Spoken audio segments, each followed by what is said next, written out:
Hey, Alec Miller here, founder of Rose and Rogues, and today I want to talk about the why before the how.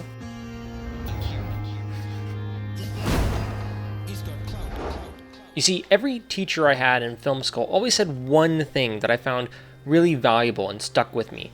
And this time, it's the why before the how. And this comes courtesy of my teacher, Rose. That's their full name, just Rose. No last name, no first name, just Rose.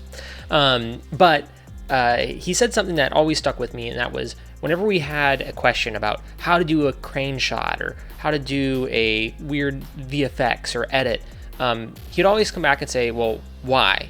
Right? We'd ask how do I do this? And he'd say, well, why do you want to do that? And it was a really valuable lesson that I've taken with me to be throughout the rest of my career, and it's really helped. So why before the how is taking something that you think you know and want and reverse engineering it. And it's a really powerful concept. This really helps out a lot with my clients. All the time they'll come self-diagnosed and say, hey, we need a video that does this, and that, and we want it to have this sort of tone and this sort of thing. And they're asking me how they can get this done. And I have to stop them and walk them backwards a little bit and explain to them, or not really explain it, but walk them through, well, why do you want to do this? Why are you trying to accomplish these things? And sometimes what we find out during that process is that they have the completely wrong how. And this happens a lot. When you look at Google, everyone's searching how, right? How to start a 401k, how to lose weight, how to gain muscle, how to, rig a 3D character, or how to so on and so forth. But no one really asks why they want to do something. And taking the step back to ask why really gives you the perspective on the how, and it can also give you options. So back in my film school days, the really valuable thing was, we had limited budgets. We had a really hard time. We had to be really creative with our solutions. So rather than asking why we wanted to do something, you would ask how, and it'd be like, well, we're trying to show an establishing shot, and we want to establish the city, and what makes the city, the place that it is. And so we'd like a wide crane shot or maybe a helicopter shot. And it's like, well, that's really expensive. But if you know why you're trying to do it, well, then it's like, well, maybe instead you do a whole bunch of ground level shots of close-ups of random things that are unique to that city, different pieces of signage and different architectural landmarks or street corners. And that'd be a great low budget way to get the same thing done that you could do in a guerrilla style. And so by asking why, you can better inform the how based off of other criteria. The other thing about the how is it allows you to solve problems that otherwise seem very hard to solve. I recently had a friend that was a small business owner ask how they could stop their employees from moonlighting or freelancing on the side. And, I came back to them and said, that's the wrong question, right? Because it seems very hard to stop someone from working outside of work. There's not really a lot of ways to do that without either tracking their time when they're at home or making them sign contracts that are, restrictive and not going to really make them your friends anymore.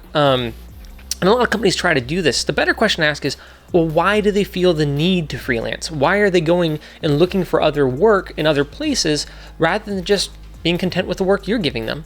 And there's a lot of answers to that question. One could be that they just need more money. They're trying to save up for something, or they need to pay off an expense, or trying to work off their debt. And so if you wanted to stop them from freelancing, well, the way to do that would be to pay them more money, because that answers the why. It answers why they're doing what they're doing with a really good solution.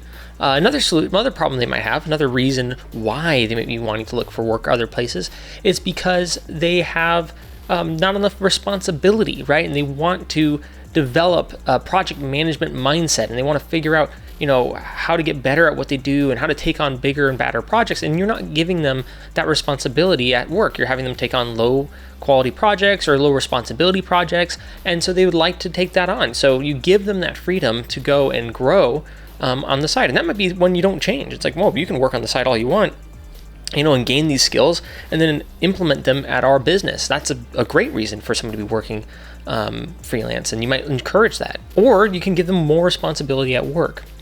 Or maybe they're not creatively fulfilled, right?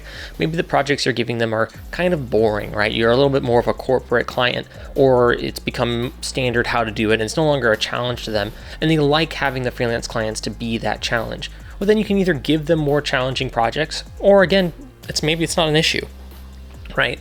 So answering the why allows you to solve the problem a lot better than the how many times. So those are two small examples of, how to use why rather than how. Now, in your own creative life, this is one that we often overlook, right? As creatives, we tend to think about, well, I'd rather like to know how to do something. I'm always looking up a new tutorial. And taking this time to stop and ask, well, why do I really want to do this? What am I really hoping to achieve? Can be really, really powerful. It's one of the reasons why I often promote, rather than buying new software all the time or new pieces of equipment, look at why you want to do something, and then look at maybe how you can do that with equipment you already have, or with a new technique, or by using something in a non-traditional way. This is something I often try to challenge our artists to do at Royals and Rogues. I try to challenge them to think about things in a new light, using the tools we currently have. And if we need to go buy a tool, well, then having asked, the why question allows us to be really, really confident in our decision. And the same thing with my clients. You have to ask why. Here's another tip, and you're gonna hear me talk about this a lot, which is whys can make things objective. Okay, so when it comes to a client having any sort of creative issue, right, where they say, hey, can we make this blue instead of red, or can we do this? Asking why lets you know the reason behind it, because a lot of times they haven't really thought of it. So often it's just a gut reaction. We like red more than blue. And if a client asks for that, I go, you know what? That might not be that important, that you just like something a little bit more. I need a better reason. And usually for me, the reason comes from the client, right? The consumer or the viewer in the case of our videos. It's what is it that they're looking for? What is it that's better going to meet their needs or better going to speak to them? And then we should be making our decisions based on that why. And by setting enough whys up, right, that you've established that this is why we're going to do these different actions, allows you to be really confident. I'm going to give a quick analogy about this. So let's say you are working for an ice cream shop, right? And they tell you, well, we want to add a new flavor. What flavors should we add? Or how should we add a new flavor is kind of what I'm talking about here, right? You could add any flavor, right? You could add Rocky Road. You could add vanilla cream. You could add sherbet. But you need to know why. Well, why do we want to add a new flavor? Well, you see, we're looking to add a new clientele. We have a lot of clients that are solid, but we want to reach out to a wider base. Okay, well, that why is very valuable. It means you're not going to add something similar to what you already have, right? You're not going to add another, perhaps a dairy-based thing, right? So you might want to say, well, that might lead us to add something that's non-dairy based, right? It might lead us to add something that's a vegan thing, or a hypoallergenic ice cream. And then that can reach us a new customer base. Before, it could have been anything under the sun, and now you have a very specific direction to head into with your decision making. And so the last thing I want to talk about is stacking whys. So this is probably a concept that you're familiar with, right? Which is stacking whys, which is if you ask why 3 times, you usually get closer to the real reason for something. And this is a good thing to get in practice with your own life. Whenever you come across something new or uncomfortable, and you want to ask yourself, why am I uncomfortable with this? Or why am I pushing back? Or why am I reacting so strongly? And you might ask why once, and the first why might be pretty surface level, right? Like if I ask a client why, they might say, well, something's more important than not, right? Or whatever. So if I say, if they want to change the color again, right? Oh, let's make it blue. And I go, well, why should we change it to blue? Well, blue's a friendlier color. Well, why do you think that, right? Well, I think that because, and then you can get to the real reason, right? And then with your own lives, it's the same way. Well, why do I want to learn this new skill? And it's like, well, because I want to be able to make this art better. It's like, well, why do I want to make better art? Well, because I'm hoping to do this. Why do I want to do that? Well, maybe I'm looking to impress somebody.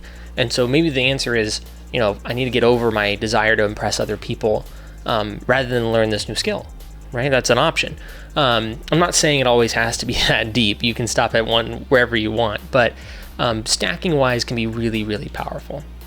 So that's what I wanted to talk about today. This is a new series that I'm going to be starting, which is my rants. So I often wake up with a little bit of a rant in my head, and I kind of throughout the day shop it. And at the end of the day, I like to capture it. It allows me to get content out a lot faster. Right now is Vlogmas. Will I keep up with it? I highly doubt it. But this is just a way for me to kind of talk more to my, sub 100 subscribers, hopefully to rise soon. But I'm hoping to also add other pieces of content, and this is a way to keep me going while those other pieces of content are coming down the pipe, as it were. So I'm currently working on a series of interviews, as well as doing portfolio reviews on another channel called CG Boost, which, if you're here from there, thank you so much for coming, and I hope you find a ton of value in what I'm hoping to produce in the future. If you're not from there, check them out. They give all sorts of helpful tutorials and tips for CG generalists, as well as modelers and so on and so forth. But also, like I said, we've been doing a series of portfolio reviews, which we're planning on continuing every month. And then on this channel, I'm going to be working on getting you interviews with some prominent people in not just the CG space, but in the kind of creative industry. That's my focus as a whole, is the creative industry. We also have some pretty big names coming down the pipe. We're talking people with about 1 million subscribers that we're going to get asked some really tough questions to. So start thinking about the tough questions you've always wanted answered from someone in the creative industry, especially someone higher up that maybe does hiring and has worked on, the Emmys and large commercials and with big bands like Coldplay and so on. Think about those sorts of questions, and not questions that are just like, oh, how'd you get your first client? I will be dealing with those. But for this type of thing, try to think of like tough questions. That's what I want to be doing. I want to be helping answer the questions that you can't just Google. Maybe some of the whys and not just the hows. So thank you so much for sticking around. I hope that you enjoyed this short piece of content. I'm hoping to give you plenty more in the future. I'll see you in the next one.